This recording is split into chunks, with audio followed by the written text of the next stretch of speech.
그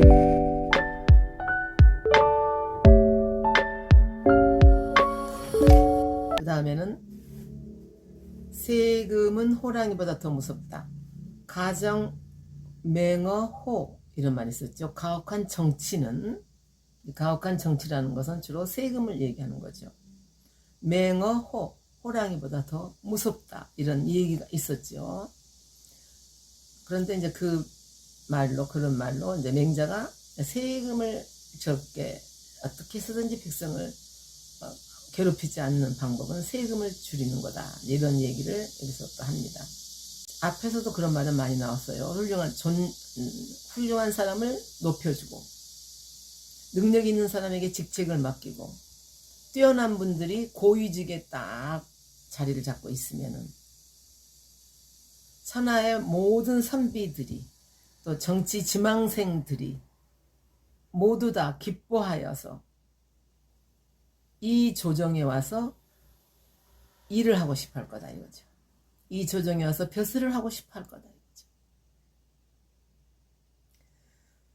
이제 그리고 이게 정치 얘기죠. 그 다음에는 시장에서는 전이 부정, 법이 부전. 이 말은 뭐냐면은 화물을 쌓아놓는 장소는 빌려줘도 거기 화물을 쌓은 장소의 세를 받지 않고, 또 물건이 자꾸 안 팔리는 물건들이 쌓이면은 그 물건을 나라에서 어느 정도는 해결해줘서 재고품이 남지 않게 해준다면 천하지상 계열이 원리버 기시라. 그러니까 천하의 모든 장사하는 사람들이 다 여기 와서, 이 조정에 와서, 여기 시장에 와서 장사를 하고 싶어 할 것이다. 이 나라의 시장에 와서. 그러니까 상인도 굉장히 상업도 중요시 여겼어요. 관세, 관기부정.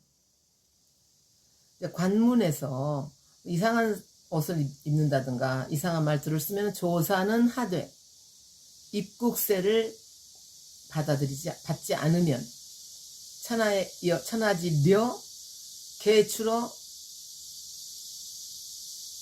놓으라. 그러니까는 다 천하의 여행객들이 다 이 나라를 여행하고 싶어 할 것이다. 그 다음에 경자, 조의불세. 이 조라는 것은 여기서 도울조예요. 근데 조법이라는 게 이제 그 당시에 있었는데, 그게 뭐냐면 맹자가 가장 중요시 여기는 하나의 경제정책이 있었는데 정전법이라는 거예요. 우물정자입니다. 앞에가 우물정자에다 밭전인데, 우물정자를 이렇게 쓰면은 9개로, 우물정자를 이렇게 쓰면은 9개로 나눠집니다. 밭이, 경지가요. 그러면은 그 가운데가 하나가, 중심 가운데가 공전이라고 그래서 이제 공전, 나라의 밭이죠. 공전. 그 다음에 그 8개는 사전, 개인의 밭이에요. 그래서 개인 한 가구에 100묘라는 상당히 큰 면적의 경지를 놓아주고, 가운데 공전을 이 8가구가 공동 경작을 해주는 거예요. 공전은. 그러니까 사전에 일을 하기 전에 공전 먼저 다 해서 공전에 있는 수확량은 나라에 바치는 거죠. 그러니까는 결국은 노동력만 제공하는 거예요. 세금을 따로 받지 않고. 그게 조법이에요. 그러니까 농군들에게 조의불세, 조법만 그대로 하고 따로 세금을 받지 않으면은 천하의 모든 농사꾼들이 다 이 땅에 와서 농사를 짓고 싶어 할 것이다. 그 다음에 또 그 외에도 여러 가지 세금을 자꾸 만들어서 세금을 걷어들이는 게 많아요.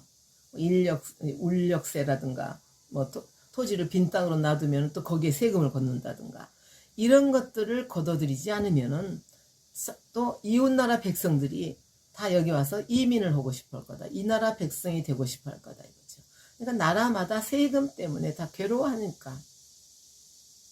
그렇게 이런 이 5가지를 잘 실행하는 왕은 이웃 사람들이 마침 이 나라 왕을 부모처럼 생각해. 앙지 부모야. 부모처럼 우러러봐. 그런데 우러러보는데 자기 자제들을 데리고 부모 나라를 공격하는 사람은 자유생민일의 미유제자야. 여태까지 세상에 이런 일은 없어. 자기 아버지처럼 우러러보는 이 왕을 쳐들어가자. 이제 나라에서 어느 다른 자기 나라에서 이 나라를 쳐들어가자 그러면 그 사람들 안 나간다 이거죠. 전쟁에 이 왕을 치러 오지 않는다. 이렇게 되면 이 왕은 천하의 무적이야. 천하의 다 이편이다 이거지. 천하무적. 천하무적이라는 것은 천하무적자는 천리다. 천하에 적이 없어.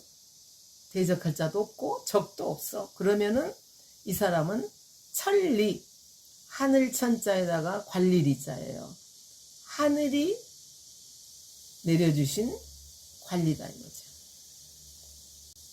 하늘의 뜻대로 정치를 하는 왕이다 이거죠. 맹자는 언제나 결과가 왕도 정치죠. 가장 이상적으로 생각하는 왕도 정치에 왕 노릇을 하는 건데, 이렇게까지 하고 나서는 연희불황자, 왕도 정치를 할 수 없는 사람은 없다. 이런 것을 이제 이게 세금 얘기를 하면서 다시 또 왕도 정치 얘기를 하는 거죠.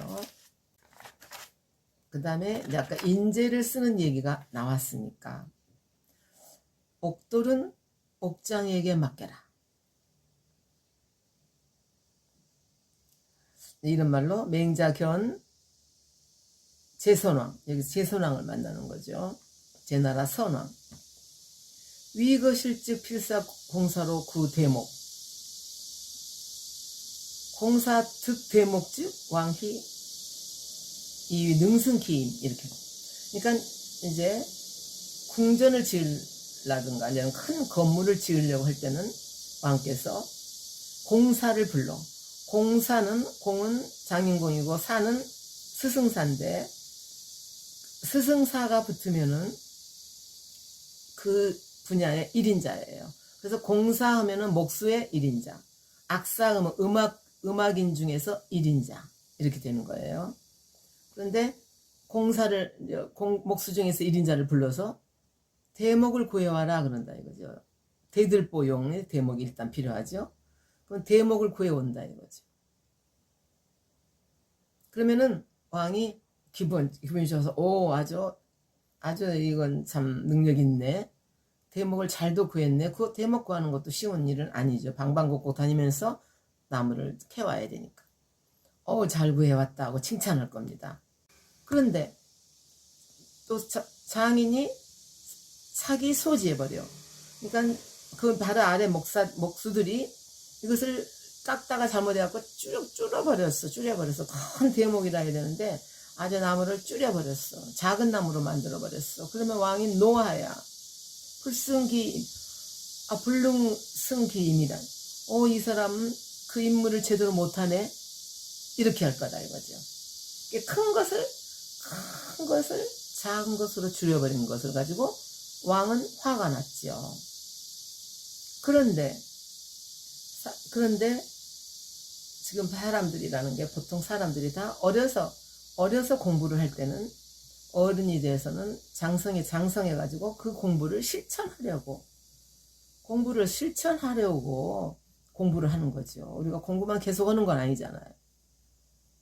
그런데 왕이 이렇게 말한다. 이제 공부한 사람에게 고사녀 수학이 종아 이렇게 말했다 이거죠. 왕이. 네가 배운 것은 그냥 잠깐 놔두고 제껴놓고 나의 뜻을 따라와 이렇게 했다 왕이. 왜냐하면 왕은 자기의 야망을 충족시키기 위한 이런 패도 정치에 대한 여러 가지 것을 자기 뜻을 따라라 이래버리면은 아까 큰 나무를 작게 하는 거하고 같은 것이잖아요. 비유가 되는 거잖아요. 지금 아까 왕은 그때는 싫어했으면서 우리한테는 이렇게 말한다 이런 말을 지금 말로는 안 했지만 그거 비유가 되는 거죠. 다시 한번 또 말을 해. 이제 맹자가 또 한번 말을 해. 예를 들어서 박옥오차. 박옥이라는 것은 옥이 돌 속에 옥이 들어있어요. 그러는데 그걸 갖다가 옥장이들이 세공을 해서 옥을 파내서 옥을 또 다시 여러 가지 기구를 만드는 거죠.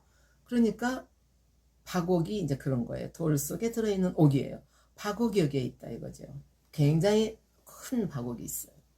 그러면 반드시 옥장이를 불러다가 이걸 세공을 시켜야 되잖아요. 그런데 왕께서 아까 우리한테 고사녀 소학이 종아 네가 배운 건 놔두고 나를 따라오라 이 말은 이 옥기술자에게 왕께서 옥기술자를 왕은 옥을 다룰 줄을 전혀 모르는 분인데 옥기술자에게 자기가 좋다고 하는 것을 가르쳐 주겠다라고 하는 말하고 뭐가 다릅니까? 이렇게 말이 안 되잖아요. 그러니까 옥을 다루는 일은 옥장에게 맡기고 정치는 그동안에 공부를 많이 해서 여러 가지 좋은 이론을 많이 가지고 있고 그런 사람에게 맡겨야 된다. 이런 말을 하는 말로 해서 이제 옥돌은 옥장에게 맡겨야 한다. 이 말은 그런 의미입니다. 오늘은 여기까지입니다.